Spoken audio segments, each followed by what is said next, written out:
Dear student, in this video we are going to solve the problem based on your Gauss theorem, and this problem has been already sent in your group before 2 or 3 days ago.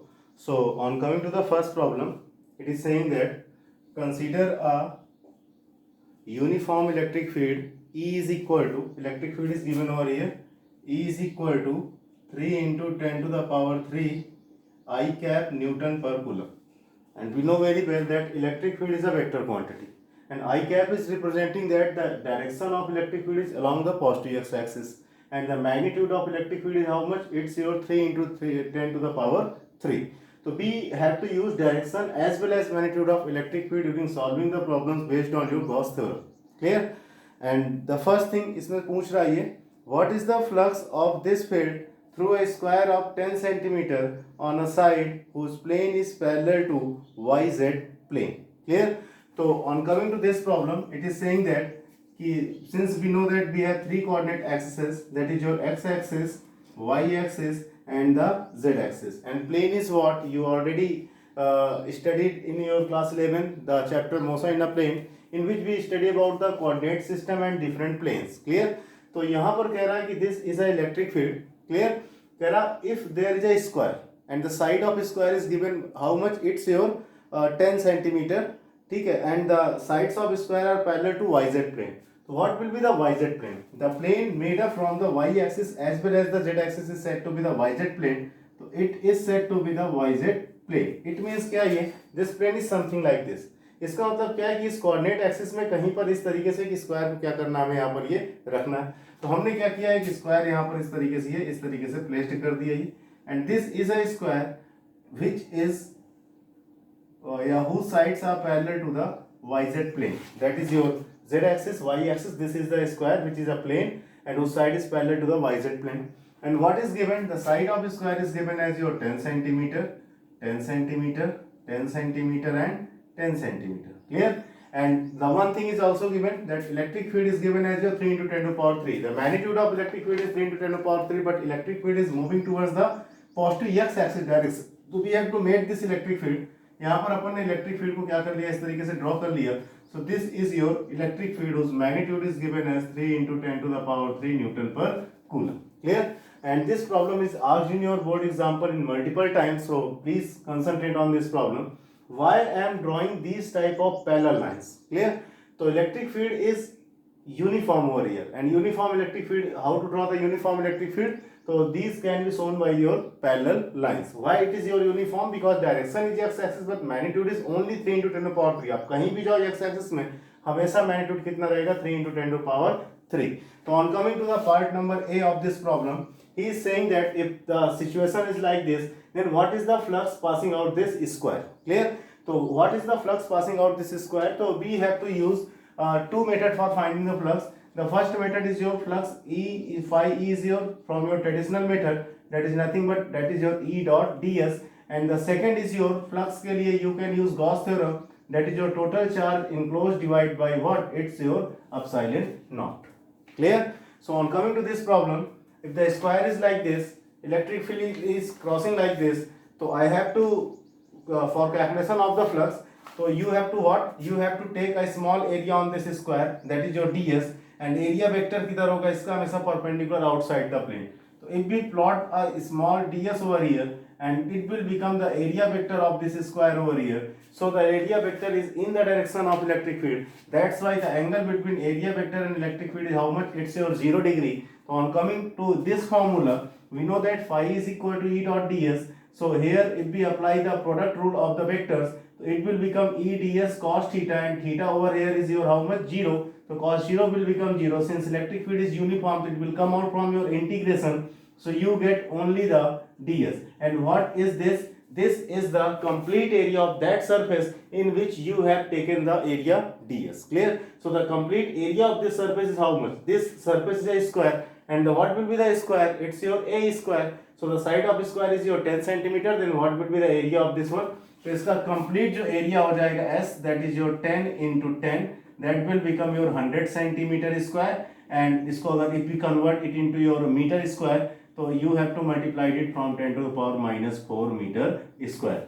So it will become the complete area. We know that the complete area is this one. Electric field is already known, that is your 3 into 10 to the power 3, and the complete area is how much? It's your 100 into 10 to the power minus 4. On multiplying it, you will get the answer of first part of this problem. Clear? On coming to second, what is the flux through the same square if the normal to its plane makes 60-degree angle with the x-axis? Clear? So the second problem is little bit tricky. Clear? Why it is little bit tricky? So here in the second problem there is only the difference between the angle. Clear? And in the first part you have taken the angle as your 0 degree, but in the second part there is only the change in the angle takes place. In the second part it is saying that कि square is placed like this. Square इस तरीके से place किया गया है कि जिसका normal, square का नॉर्मल क्या कहलाएगा? एरिया वेक्टर, जिसका एरिया वेक्टर एक्स एक्सिस के साथ कितना एंगल बना रहा है आपका? ये 60 डिग्री बना रहा है. क्लियर? तो यहाँ पर क्या है कि the square is placed like this. Clear? Suppose it's a square. Clear? और यहाँ पर ये क्या है, आप अगर इसका एरिया वेक्टर कट करो तो that will become area vector, और एरिया वेक्टर एक्स एक्सिस के साथ कितना एंगल बना रहा है यहाँ पर आपका? ये 60 डिग्री बना रहा है. क्लियर? और इलेक्ट्रिक फील्ड किधर की ओर है आपकी? ये एक्स एक्सिस की ही तरफ है. तो अगर इलेक्ट्रिक फील्ड एक्स एक्सिस की तरफ है तो इलेक्ट्रिक फील्ड का एरिया वेक्टर के साथ एंगल कितना हो गया? 60 डिग्री हो गया. तो सब कुछ सेम है. Area is same over here, electric field is again same over here, but the angle over here which is taken as 0 in this problem you have to angle taken as your 60 degree. Clear? On taking the angle 60 degree, so you will find the E dot ds and the value of cos 60 is how much? It's your 1/2. तो 1/2 कर दोगे इसको आप, तो it will become your 1/2 बाहर लेंगे, E भी बाहर लेंगे, तो it will become E/2 integration of C, और ये क्या हो जाएगा आपको? ये ds हो जाएगा. ds is how much? It's your this one. Electric field is how much? It's your 3 into 10 to the power 3 divide by 2, and area vector is your 100 into 10 to the power minus 4. You will definitely get the flux. Clear? So it is the problem which is little bit tricky. Clear? और यहाँ पर आप देखोगे कि in the second part there is only half is coming, so the answer of second part will be half of the first part. So from answer you can check that we have done clearly of this problem. Clear? On coming to the second problem. On coming to the second problem, it is saying that what is the flux of uniform electric field of previous problem through a cube of side 20 centimeter oriented so that its faces are parallel to the coordinate planes. Clear? तो ऊपर वाली problem में कह रहा है, in the previous problem it means we have to take the axes over here. Here is your x axis, y axis, and how much? It's your z axis. Clear? And electric field is well known that electric field is along the positive x axis, and the value of electric field is nothing but E is equal to 3 into 10 to the power 3 Newton per Coulomb. Now it is saying that a cube is over here and the side of cube is given as your 20 centimeter. So I have to plot a cube in the coordinate axis. Clear? This is a cube which is in your coordinate axis, and the side of cube is how much? It's your 20 centimeter. Clear? तो cube में क्या होगा आपका? देखो ये if we see a cube, तो cube है multiple faces. Total कितने फेसेस होते हैं क्यूब में? 6 faces. Suppose it's a cube, एक फेस ये है, दूसरा फेस ये है, तीसरा फेस ये, फोर्थ, फिफ्थ, और क्या हो गया? सिक्स्थ हो गया. क्लियर? तो अगर इस तरीके से यहाँ पर एक क्यूब रखा है तो I have to take a cube, but I don't have cube over here. ठीक है, okay okay, I have cube over here. तो यहाँ पर क्या है कि the problem is something like this कि सपोज इधर की ओर एक्स एक्सिस, इधर वाई एक्सिस है, और इधर की नीचे इधर की ओर क्या है आपकी जेड एक्सिस है. Clear? A cube is placed like this, electric field is over here. तो इलेक्ट्रिक फील्ड इस फेस से एंटर करे. क्लियर? और इस फेस से निकलेगी. क्लियर? लेकिन हमें सारे फेस की क्या निकालनी पड़ेगी? Electric field. अगर हम सारे फेस की इलेक्ट्रिक फील्ड कैलकुलेट कर लेंगे, सबको ऐड कर देंगे, तो क्या आ जाएगा? टोटल इलेक्ट्रिक फील्ड आ जाएगा. डेरिवेशन रन करो, जैसे डेरिवेशन में करते थे, सिलेंडर लेते थे, कर्व सरफेस का अलग, प्लेन सरफेस का अलग, टोटल निकालने के लिए क्या करते थे? सबको अपन ऐड कर देते. तो ऐसे यहाँ भी करना ही.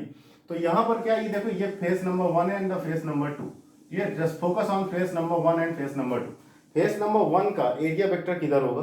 तो अगर मैं यहाँ पर ds कट करूँ तो एरिया वेक्टर इधर की ओर होगा. इलेक्ट्रिक फील्ड किधर की ओर जा रही है? अंदर की ओर. इलेक्ट्रिक फील्ड अंदर की ओर, एरिया वेक्टर बाहर की ओर. एंगल कितना? 180 डिग्री. मतलब अगर अपन यहाँ पर एक ds वेक्टर कट करें तो इलेक्ट्रिक फील्ड किधर की ओर, सॉरी, इसका एरिया वेक्टर किधर की ओर होगा? इधर की ओर होगा. और इलेक्ट्रिक फील्ड किधर की ओर जा रही है? अंदर की ओर जा रही है. तो यहाँ पर थीटा कितना हो गया आपका? ये 180 डिग्री इस फेस के लिए. Clear? On coming to this face, इस फेस पे अगर एरिया वेक्टर कट करेंगे तो एरिया वेक्टर किधर होगा? परपेंडिकुलर आउटसाइड होगा ये. तो यहाँ पर क्या हो जाएगा आपका? जो भी आप एरिया वेक्टर यहाँ पर कट करोगे दैट इज जो परपेंडिकुलर आउटसाइड, और इलेक्ट्रिक फील्ड भी इधर से इधर की ओर ही जा रही थी. यहाँ पर जो एंगल हो जाएगा कितना हो जाएगा आपका? 0 डिग्री. अब अगर आप इस फेस पर कट करोगे, इस फेस पर, तो ये एरिया वेक्टर किधर आएगा, अपवर्ड आएगा, इलेक्ट्रिक फील्ड इधर है, एंगल कितना हो जाएगा 90 डिग्री हो जाएगा, इसका एरिया वेक्टर इधर, इलेक्ट्रिक फील्ड इधर, एंगल कितना हो जाएगा आपका ये 90 डिग्री हो जाएगा। तो डाउन फेस का भी 90 डिग्री हो जाएगा। साइड वाले फेस पर देखो इलेक्ट्रिक फील्ड इधर है, एरिया वेक्टर इधर हो जाएगा, इलेक्ट्रिक फील्ड आगे, एरिया वेक्टर इधर, एंगल कितना हो जाएगा 90 डिग्री, वैसे ही एंगल इतना 90 डिग्री। मतलब we have only two phases over there. The first phase is this one and the second phase is this one, जिसमें इलेक्ट्रिक फील्ड के साथ एरिया वेक्टर का एंगल 0 डिग्री और कितना 180 degree, but and all the remaining four phases the angle between electric field and area vector is how much, it's your 90 degree. So we have to use the formula for this is your phase first and it's your phase second, clear। बाकी third fourth fifth six जो भी हो जाएंगे। अब बाकी remaining four faces का अगर electric flux अपन calculate करने जाएंगे सपोज, तो क्या लगाएंगे यहाँ पर अपन E डॉट डी एस। अब E डॉट डी एस को क्या करोगे आप, अगर ये ओपन करोगे ये, तो जैसे ही ओपन करोगे तो कितना आ जाएगा E D S cos 90, cos 90 का मतलब कितना हो गया 0 हो गया। मतलब रिमेनिंग फोर फेसेस से कोई फ्लक्स पास नहीं होगा, जो भी फ्लक्स पास होगा इस फेस से और इस फेस से, तो दोनों फेसेस से फ्लक्स निकाल कर दोनों क्या कर देना, ऐड कर देना, we will definitely get the answer. तो यहाँ पर सबसे पहले डीएस कट किया, तो अगर for plane first, clear, for plane first, अगर हम फर्स्ट प्लेन की ओर जाएंगे तो what will be the electric flux, phi E is equal to phi E one is equal to कितना हो जाएगा आपका यहाँ पर ये, that will become E dot D S, and E dot ds will become how much, it will become E ds cos 180, cos 180 is how much, it's your -1, तो it will become -1, तो minus will come out, you will get E dot कितना हो जाएगा यहाँ पर आपका ये ds हो जाएगा। ये बात समझ में आ रही है, कोई प्रॉब्लम इसमें, done.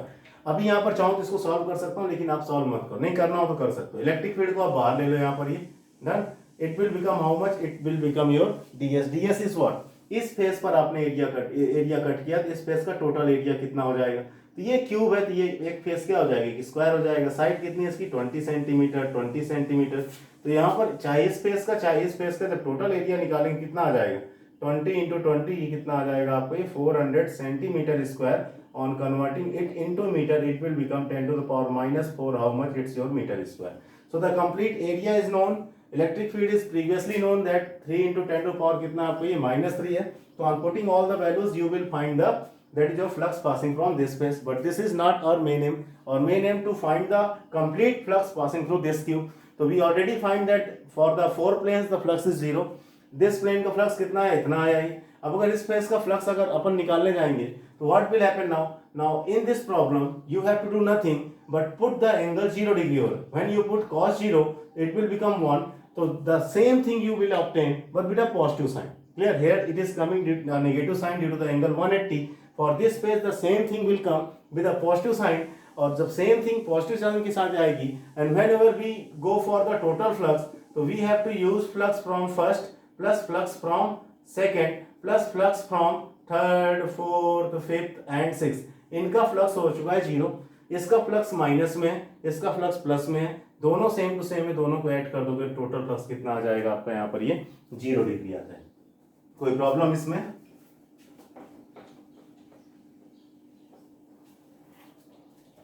Done.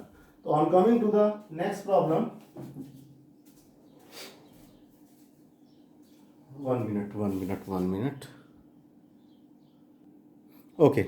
On coming to next problem, the next and the third problem is saying that careful measurement of electric field at the surface of the black box inside that net outward flux through the surface of box is 8 into 10 to power 3 Newton metre square per coulomb कह रहा है। Okay, तो यहाँ पर कह रहा है कि we have a black box, suppose this is your black box. कह रहा है इस ब्लैक बॉक्स से नेट आउटवर्ड फ्लक्स कितना निकल रहा है, तो नेट आउटवर्ड फ्लक्स मतलब टोटल फ्लक्स कहीं से भी जो भी निकल रहा है टोटल फ्लक्स। सपोज एक रूम है और रूम के अंदर से कोई फ्लक्स निकल रहा है रूम के बाहर की ओर, ध्यान समझना ही फ्लक्स आउटवर्ड कब होगा, तो फ्लक्स क्या होता है number of electric field of lines. अगर electric field of lines outward है तो यहाँ पर सिंपल सा मतलब ये है भाई फ्लक्स कब निकलेगा, जब इलेक्ट्रिक फील्ड ऑफ लाइंस होंगी। इलेक्ट्रिक फील्ड ऑफ लाइंस कब होंगी, जब चार्ज होगा, तो इसका मतलब इसके अंदर चार्ज रखा है और वो चार्ज कौन सा है, पॉजिटिव चार्ज, क्योंकि पॉजिटिव चार्ज का ही इलेक्ट्रिक फील्ड ऑफ लाइंस कैसी होती है, आउटवर्ड होती है। अगर ये नेगेटिव चार्ज होता तो यही same electric field of lines कैसी होती है आपकी, ये इनवर्ड होती। तो the word using over here that is your outward flux, it means the charge inside the box is taken as your positive charge. Clear? So suppose we have taken the positive charge over here is how much, it's your q, and the flux which is passing from this one is your in the that is your phi e, total flux is given as your 8 into 10 to power 3 newton metre square per coulomb. Clear? और the on coming to the first problem, A part में what is the net charge in what is the net charge inside the box? What is the net charge inside the box? Clear? तो this is a closed surface, और अगर इस close surface के अंदर अपन ले रहे हैं चार्ज कितना Q है, और अगर हमने फ्लक्स निकालना, we have to use Gauss theorem. Whenever the flux is given and charge is asking, or charge is given the flux is asking, then always you have to apply the Gauss theorem. Clear? So here on Gauss theorem is what? Phi E net flux passing through this block will be your Q divided by how much? It's your epsilon naught. Clear? And when it become Q divided by epsilon naught, so phi E is given, so Q will become how much? Epsilon naught into it's your phi E. Epsilon naught की value 8.85 into 10 to the power minus 12, and phi E is given as your 8 into 10 to the power 3. From this you can find the Coulomb charge present inside this box. So this is the first part of this one. B is what? If the net outward flux through the surface of box were 0. Clear? कह रहा कि अगर इस box से निकलने वाला flux क्या हो जाए आपका, ये 0 हो जाए। क्लियर? मतलब इसमें कोई फ्लक्स यहाँ से नहीं निकल रहा। क्लियर? तो फिर यहाँ पर कह रहा है ये, could you complete that there were no charge inside the box, why और वाई नॉट? यहाँ पर ध्यान समझना है, कह रहा है कि अगर किसी बॉक्स से कोई फ्लक्स नहीं निकल रहा, तो सिंपल सा मतलब है, फ्लक्स नहीं निकलने का मतलब क्या है? फ्लक्स नहीं निकलने का मतलब है कि phi E is equal to Q divide by epsilon naught से इसको 0 करना। ये 0 है, तो इसका मतलब उस सरफेस के अंदर चार्ज अगर 0 है, मतलब उसके अंदर चार्ज ही नहीं है, इलेक्ट्रिक फील्ड ऑफ लाइन से नहीं है, तो फ्लक्स बाहर नहीं निकलेगा। क्लियर? ये बात समझ में आ रहा है? तो क्या केवल यही कंडीशन है फ्लक्स को 0 करने की, कि भाई सरफेस के अंदर चार्ज ही ना रहे और फ्लक्स ही ना निकले? यही पूछ रहा है।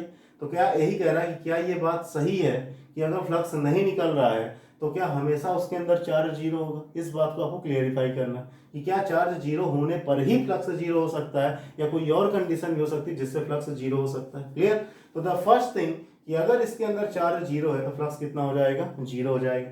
लेकिन द वन मोर थिंग कि सपोज यहाँ 2 कूलम चार्ज है, यहाँ -2 कूलम चार्ज है, एक क्लोज सरफेस के अंदर नेट चार्ज कितना है? दोनों को ऐड करो, 2 - 2 कितना हो गया? 0। तब भी फ्लक्स कितना आएगा? 0। तो मतलब ये बिल्कुल भी कंपलसरी नहीं है कि फ्लक्स तभी 0 होगा जब सरफेस में क्या होगा, आपका अंदर चार्ज 0 होगा, उसके अंदर नेट चार्ज 0 होना चाहिए, तभी फ्लक्स क्या होगा आपका? ये 0 होगा। That's why the answer of problem number B is given as your no. क्योंकि नो इसलिए है क्योंकि वो कह रहा है ये कि फ्लक्स तभी 0 हो सकता है जब उसके अंदर चार्ज ना हो, लेकिन फ्लक्स तब भी 0 हो सकता है जब उसके अंदर चार्ज हो और उसका नेट चार्ज कितना हो आपका? ये 0। So on coming to the fourth problem, the fourth problem is saying that a point charge of 10 microcoulomb at a distance of 5 centimeter directly above the center of square of side 10 centimeter, what is the magnitude of electric flux through the square? Clear? So diagram over here is given. Suppose it's a square like this. Clear? This is the center of square and charge is placed at 5 centimeter above from the square. This is your square and charge is placed 5 centimeter, तो कहीं charge यहाँ पर आपको रखा हो। Clear? And the side of square is given as your 10 centimeter.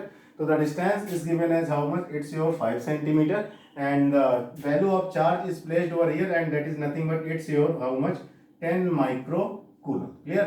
This is a problem which had been asked multiple times in your NEET examination. So you have to focus on this problem. 10 to the power minus 6 coulomb. On converting it into microcoulomb, you have to multiply 10 to the power minus 6 for coulomb. Clear? So this is a square. तो क्या है, इस square से कितना flux pass होगा? तो यहाँ पर फ्लक्स पास होगा तो हमें क्लोज सरफेस चाहिए, चार्ज को क्लोज करना पड़ेगा। ये बात समझ में आ रहा है? तो कैसे चार्ज को क्लोज करें? अपन इसी स्क्वायर का अपन क्या करते हैं, ध्यान समझना ही कि सपोज ये क्या है आपका? एक स्क्वायर ये एक स्क्वायर। क्लियर? एक स्क्वायर इधर खड़ा करो, उतना ही बड़ा, एक स्क्वायर इधर खड़ा करो, एक स्क्वायर इधर खड़ा करो, एक स्क्वायर इधर खड़ा करो, एक मतलब इसको एक क्यूब का बेस मान लेते हैं कि सपोज ये क्या आपका एक क्यूब का बेस है। जैसे रूम का फ्लोर है। क्लियर? रूम का फ्लोर, सपोज आप जिस रूम पर रहते हो, रूम का फ्लोर क्या आपका एक स्क्वायर है, उस फ्लोर के सेंटर से 5 मीटर डिस्टेंस पर एक चार्ज रखा हुआ 5 सेंटीमीटर डिस्टेंस पर। क्लियर? आपसे पूछा उस फ्लोर से कितना फ्लक्स पास होगा। डन? तो इस तरह की प्रॉब्लम के लिए करना क्या आपको, ध्यान समझना है। एक रूम में टोटल कितनी वॉल्स होती हैं? टोटल वॉल्स होती हैं 4, एक अपवर्ड 5, एक डाउनवर्ड कितना हो गया आपका? ये 6 हो गया। चार्ज सेंटर पे रखा हुआ है, हमसे कह रहा फ्लोर वाले से कितना पास होगा। तो चार्ज का मतलब क्या ले लो आप, इसको एक इलेक्ट्रिक बल्ब ले लो। सपोज ये एक इलेक्ट्रिक बल्ब सिंपल रखा हो, और जो क्यूब या जो रूम है उसको ले लो कि ये ग्लास का बना हुआ। अब अगर बल्ब को ऑन करोगे तो उससे लाइट निकलेगी, जब लाइट निकलेगी तो सारे के सारे फेसेस से लाइट निकलेगी, क्लियर, लाइट निकलेगी तो सारे के सारे फेसेस से लाइट निकलेगी। अब चार्ज का, बल्ब का मतलब क्या हो गया आपका, एक चार्ज हो गया, लाइट का मतलब इलेक्ट्रिक फील्ड ऑफ लाइंस, और चूंकि ग्लास का तो लाइट बाहर जाएगी। इसका मतलब क्या है, जब एक रूम के अंदर या क्यूब के अंदर जब भी कोई चार्ज रखा जाएगा तो उससे जो भी इलेक्ट्रिक फील्ड ऑफ लाइंस निकलेंगे उसके सारे फेसेस से निकलेंगे, क्लियर। अब बल्ब पार्शियलिटी नहीं करेगा, कहेगा नहीं इस वाले फेस से मैं 10 लाइंस भेजूंगा, ऊपर वाले 5 से मैं 20 लाइंस भेजूंगा, नहीं, सारे ही की सारे फेसेस से टोटल लाइंस कितनी निकलेंगी आपकी, बिल्कुल सेम टू सेम। अगर इधर से 100 लाइन जा रही है तो ऊपर वाले से 100 लाइन, नीचे से 100 लाइन, सबसे 100 लाइन्स जाएंगी, क्लियर। तो यहाँ पर देखो है क्या, मतलब सब सारे ही फेसेस से फ्लक्स क्या होगा आपका, ये पास होगा और इक्वल अमाउंट में पास होगा। तो हमसे पूछा एक सिंगल फेस से कितना फ्लक्स पास होगा, बिकॉज हमसे ग्राउंड फ्लोर पूछ रहा, तो भाई ग्राउंड फ्लोर से कितना फ्लक्स पास होगा तो इसको ध्यान से देखना ही। तो अगर अपन इसको इंक्लोज कर दें, मान लीजिए पूरा एक क्यूब, क्यूब में ढेर सारी वॉल्स ले लेते हैं, सपोज ये सारी क्या है आपकी क्यूब की इस तरीके से ये वॉल्स हो गई, और यहाँ कहीं इसके सेंटर पर क्या हुआ आपका, ये स्क्वायर है अर्थ ग्राउंड वाला, और यहाँ सेंटर पर 5 सेंटीमीटर डिस्टेंस पर क्या रखा हुआ है, ये वाला चार्ज यहाँ पर ये प्लेस रखा हुआ। तो जितना लाइट इधर से उतना लाइट इधर से, उतना इधर, उतना सामने, उतना बैकवर्ड, उतना डाउन, क्लियर। तो अगर कोई पूछे, अगर मैं सिंपल से ये पूछता कि पूरे क्यूब से कितना फ्लक्स पास हो रहा था, भाई पूरे क्यूब से कितना फ्लक्स पास हो रहा, तो phi is equal to Q divide by epsilon naught, Q की वैल्यू रखते हैं, एप्सिलॉन नॉट की वैल्यू रखते हैं, निकल आता 5 सेंटीमीटर, तो कोई यूज ही नहीं, और स्क्वायर की साइड का भी कोई यूज नहीं है, आप ये बात समझ में आ रहा है। लेकिन हमसे पूछा वन फेस से कितना पास हो रहा, तो टोटल फेस कितने होते हैं 6, तो 6 फेस से कितना पास हो रहा, इतना, तो वन फेस से कितना पास होगा 1/6। इसका आंसर कि एक सिंगल फेस से कितना पास होगा, तो phi is equal to 1/6 Q divide by कितना हो जाएगा आपका ये एप्सिलॉन नॉट। अगर मैं पूछूं कि ग्राउंड वाले फ्लोर और इस दीवार से 2 फेस से कितना पास होगा 2/6, 3 फेस से कितना पास होगा 3/6, 4 फेस से कितना 4/6, 5 फेसेस से कितना 5/6, 6 फेसेस से कितना 6/6, का मतलब 1, का मतलब क्यू डिवाइड बाई कितना आ गया epsilon naught. I hope you are understanding these problems, and these problems are nothing but these are your NCERT problems, सारी की सारी problems NCERT exercise की हैं। तो for you this problem the answer is your 1/6 q divided by epsilon naught. It's your duty to put the value of q as well as epsilon naught for getting the answer of the flux passing from this surface. Clear? On coming to the problem number 5, one is your important one. So a point charge causes an electric flux of -1 × 10⁻³ Newton meter square per coulomb to pass through a spherical Gaussian surface of 10 centimeter radius centered on the charge. Clear? So we have a Gaussian surface like a sphere, and the radius of this one is how much? It's your 10 centimeter, and the charge is placed over here, and the flux passing over here is your -1 × 10⁻³ Newton meter square per coulomb. And the one thing, the very important thing regarding the flux, that electric flux is a vector, a scalar quantity, because it is a number, clear, number of electric field of lines, and any number is always what, a scalar quantity. It is asked multiple times in your board examination, electric flux is a which type of quantity, so it is your scalar quantity, clear. On coming over here, the flux passing from this surface due to this charge is nothing but, it is given as your -1 × 10⁻³ Newton meter square per coulomb. What is negative sign? What does mean the negative sign? So if we go for the problem number 2, in the problem number 2, the answer was how much? It was your 0. Why 0? Because the one flux is in your negative and the second flux was in your positive. On netting both of them, we get 0. When the flux will become negative?